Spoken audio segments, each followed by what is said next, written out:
and who Sharon said has made a huge impact on her life as well, as far as refocusing on the positives that we should all be doing now at this point, because there are so many things to look forward to. So today I introduce to you Julie Little. She is a certified life coach. She follows the spiritual teachings of the Buddhist monk Thich Nhat Hanh. Did I say that correctly, Julie? Thich Nhat Hanh. Okay, thank you. And she's also been studying the lessons from Blue Zones by Dan Buettner for many years. Now, when I sent everyone her info, I also introduced her as a life coach, but also an author for a book called Light on the Pond Scum. And a few of us have already read it. It is fabulous. And Sherry Jackson has a lot of great things to say about it as well. But I would like to go ahead and give it over to Julie. She has a great presentation that she'll be doing for us today. And we'll have a good amount of time in the end to have some questions answered and whatnot from her. Thank you again, Julie, for joining us. Thank you, Grace Lynn. This is great. I'm really honored to be here, and I really thank Sharon for inviting me and coming up with this idea. Am I able to share my screen yet? No. I will do that, and I will a little bit introduce what I do. I'm filming on one side here as I do this presentation. I'm creating something to send out to other groups. Okay, so it's good. It'll let me. It says host disabled participant screen sharing. So I'm not host yet. Oh, okay. Hold on. I need to be. Sorry. Let me try it again. Okay. Allow to make host. Here we go. There we go. All right. So I will. Okay. Very good. Are we good? Yes. Yes. Thank you. Okay. So what I would like to share is this one, and it is, there you go. So just a little bit, I spoke with Sharon about this topic, and she and I have been in a couple of classes together, so I was real excited to be able to meet you guys and share with you a little bit about what I have pulled together over the years. I started out as a health coach with IIN, and I have evolved into working with women in sort of well-being instead of just relating to health and like nutrition and stuff like that. IIN is a nutrition place. So I am a teacher. That's how I met Sharon, and I am a wellness coach and a life coach for women. My impact that I would like to have on women, I have been working on sort of how that looks, is people that have settled for less than they really deserve to finally get in touch with their desires and embrace a life that really lights them up. So I recently published my memoir, and it's called Light on the Pond Scum. It sounds like a couple of people have already seen it, and you guys can, ask questions about that later, but it's really just the memories I have of my life and sort of how I got here to be where I am today. It's on Amazon both as an ebook for Kindle or just a PDF, and it's also a paperback on on Amazon. It's also, I'll put in a small plug for the little local bookstores. It's also at the Twig at the Pearl and another bookstore or two. All right, so here's where I want to begin. Starting with the idea of wellness in the time of COVID, of course, I'm not going to say, wear your mask and get your vaccine and wash your hands and that kind of stuff, because I feel like we know that. We've been kind of drilled on all of that stuff. So you know where you are in that journey. But I do want to talk about a couple of different key points. So I would say I would start with mindset about wellness. These are so general. A lot of these slides are very general, and you can ask me more specific questions at the end. But just in general idea of a positive attitude and gratitude. that if you might know somebody, I'm sure nobody here, but you might know somebody who has this, kind of lifestyle of complaining, and it sort of brings in more things to complain about. So keeping your mind on gratitude is a really helpful way to stay positive. And then being able to be in the present moment, which is really, here and now. Okay, am I fine right now? Am I okay right now? Or do I really need to be worrying about the past or the future?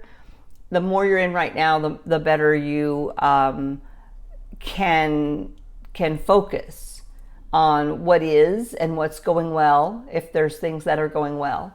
Also, we've heard that laughter is the best medicine. And so there's actually a book by that title. It's really true if we can kind of keep reasons to smile and reasons to laugh sort of first and foremost in our mind.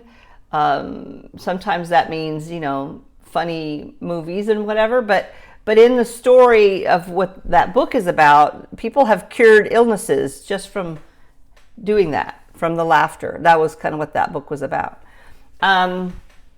Okay, so of course what we consume is also key. This is one of the things I taught in this last couple of classes for Alir with the Blue Zones, eating foods that truly nourish us. So, of course, whole foods, straight from Mother Nature. When I say straight from Mother Nature, the more natural, the better. And, of course, prepared simply and drinking plenty of water. Those are just sort of the basic ideas of how we should eat.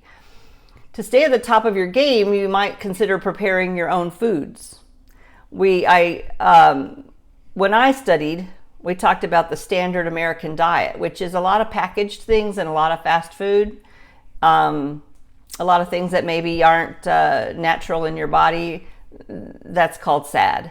That's the abbreviations for the standard American diet. So think about that. Also, the other thing that we learn is what you consume is also into your mind. So like media and conversations, if those are negative, they can ruin our day. If they're more positive, the conversations and the media that you pay attention to can also nourish us.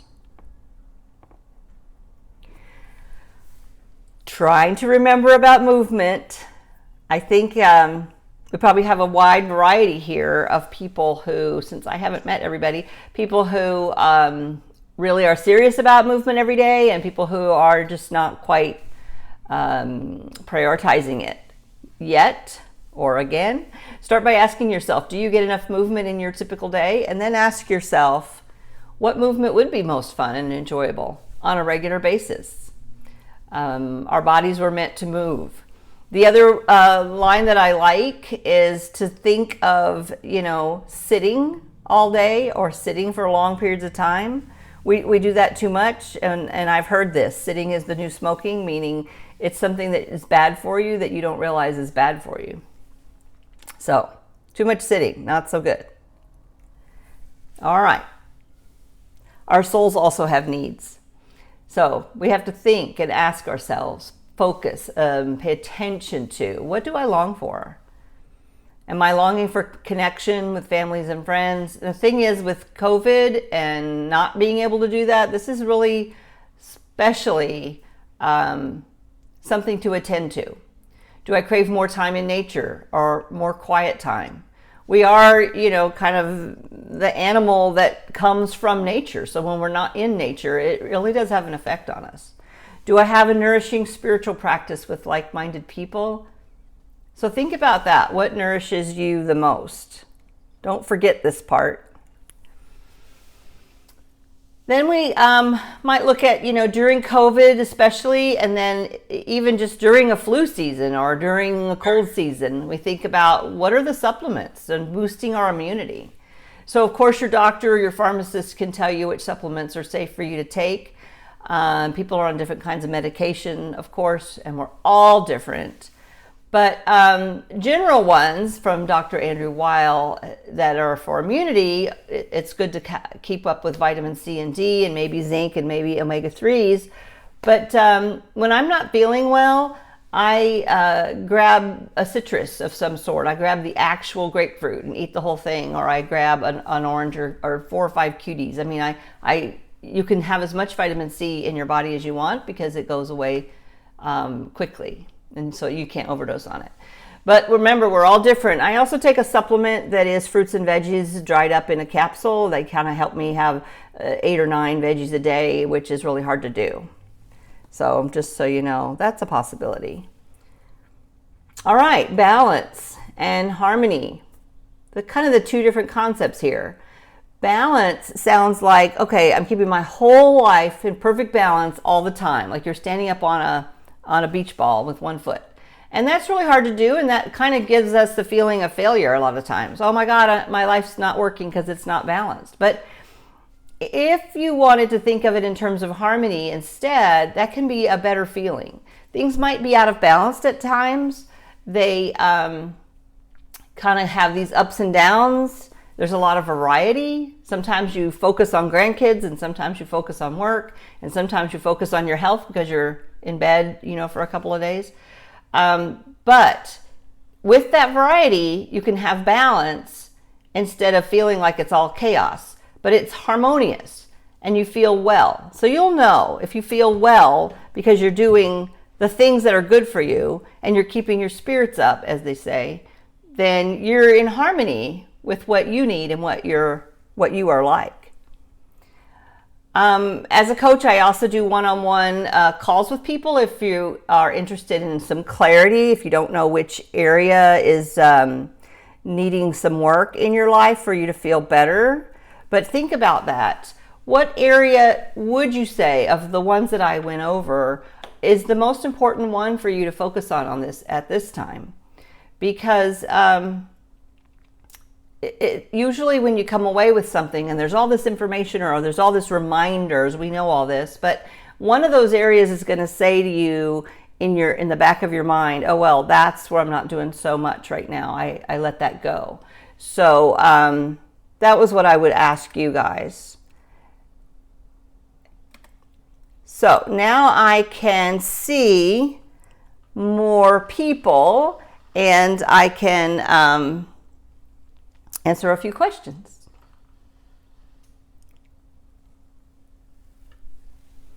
You might be muted, so Gracelyn can unmute you. Yeah.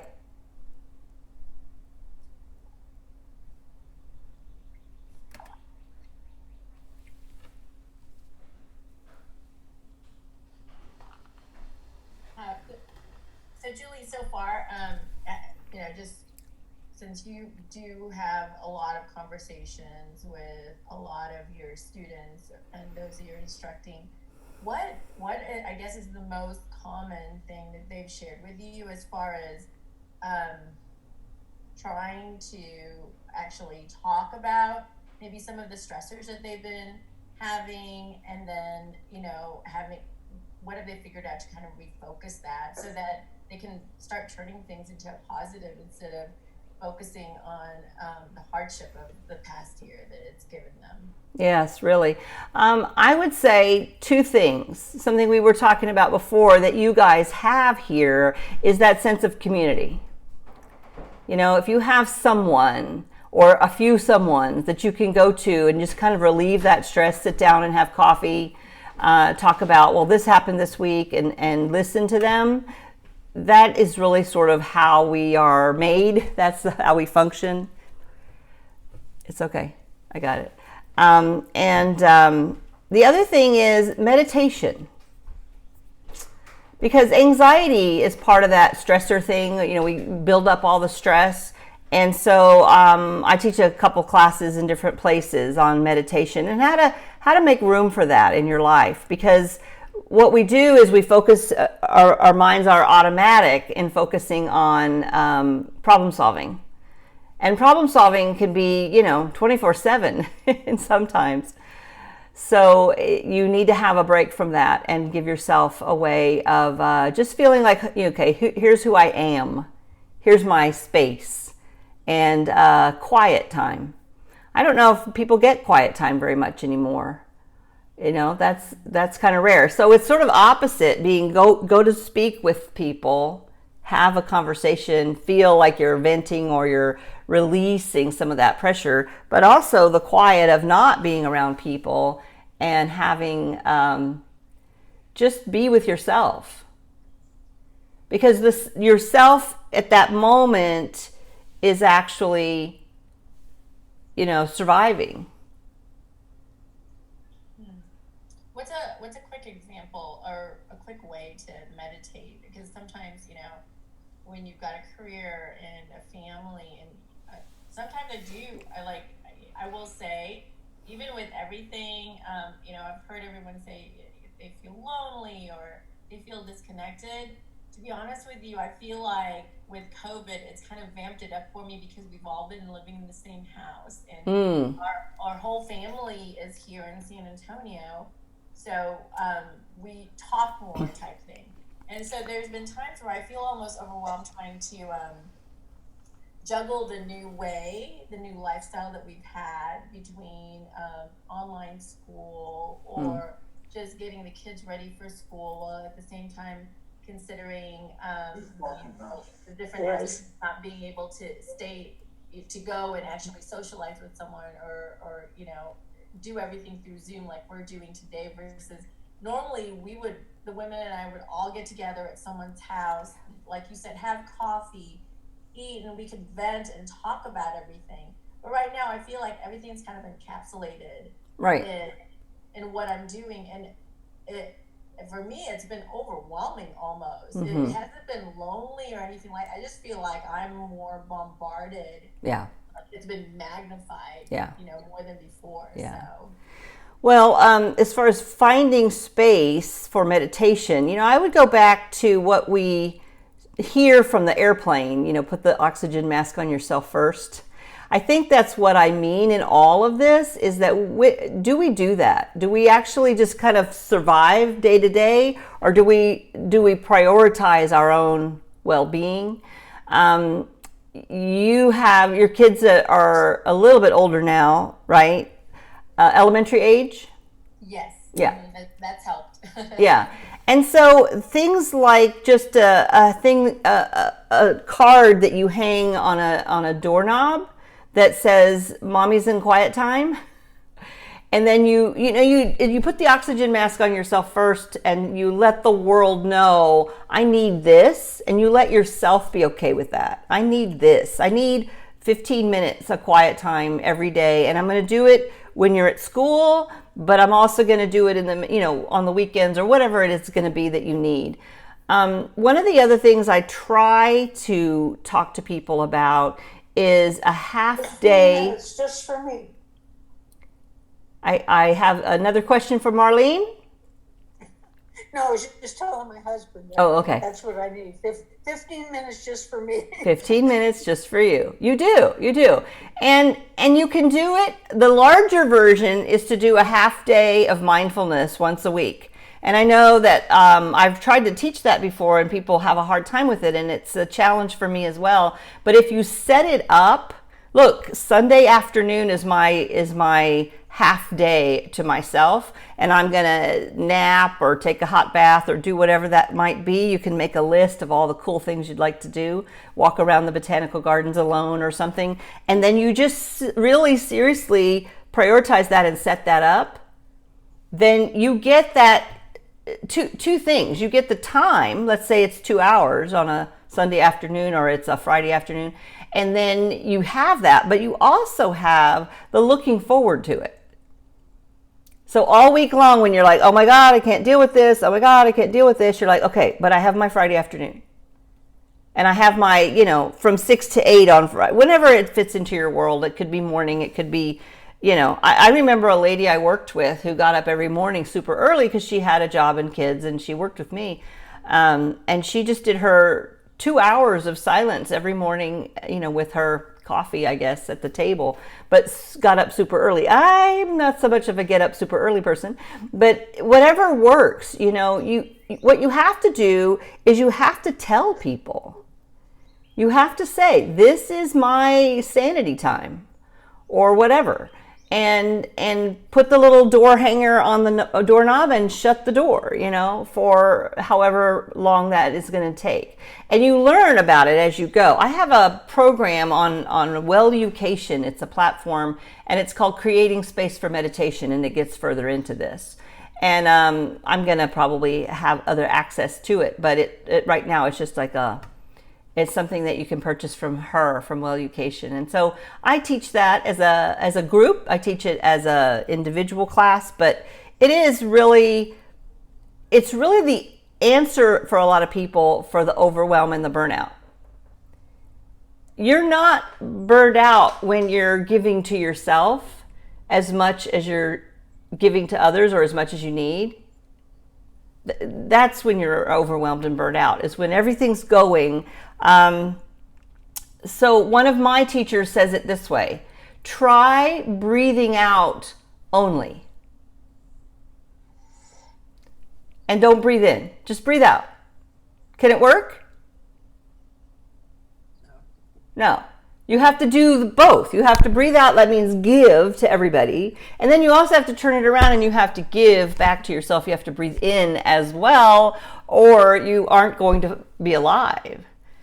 So don't forget that part about both ways. You have to give and you have to receive. And the one thing that I think women forget is that there really isn't anybody taking care of you except you. So you might want to do a good job of it. Oh, I'm sorry. We have a guy in the room. That's actually and that's actually very impactful. You're right, and I think I need to recognize the fact that I don't prioritize that kind of time for myself, because I just feel like there's not enough. Everyone, I kind of get pulled all different ways, and there's always different responsibilities. And I think we all feel that, whether or not you have a career or you don't, or you're at home, or even things that you're supposed to be doing to have fun, for me can be stressful, because everything for me takes planning. And I don't plan just for me, but I plan for everyone else. So going on a vacation means I need to consider weather. I need to consider, there's all these things, and then priorities as far as what you need to bring, what you need to, medications for the kids or for yourself, and things like that. It's hard to kind of reset your brain to just relax. I think whichever place you have in life, it doesn't matter, because there's just always something, and that's what it just feels like. So, well, I would recommend that you become one of those somethings. I think we have a particularly wonderful resource in the San Antonio Trail that it runs behind our neighborhood, my street particularly. But we've got easy access. Only in a few places do you see houses. You see nature, the spring flowers are coming out, you hear the birds, you watch the prey birds circling in the sky. That's my alone time, it's my meditation time, and yet I'm out there and people are so friendly. They'll say good morning or give you a little wave. And so I'm connected with the world, I'm getting exercise, I'm relaxing, I'm getting some me time, and that has been the most fantastic part of living here. That sounds beautiful, beautiful. And I would ask everyone, if you think about it for a minute, what Leslie just said. If you had 10 minutes of quiet time in nature every day, and you knew you were going to, and you knew you could look forward to it and you could expect it, wouldn't that make a difference?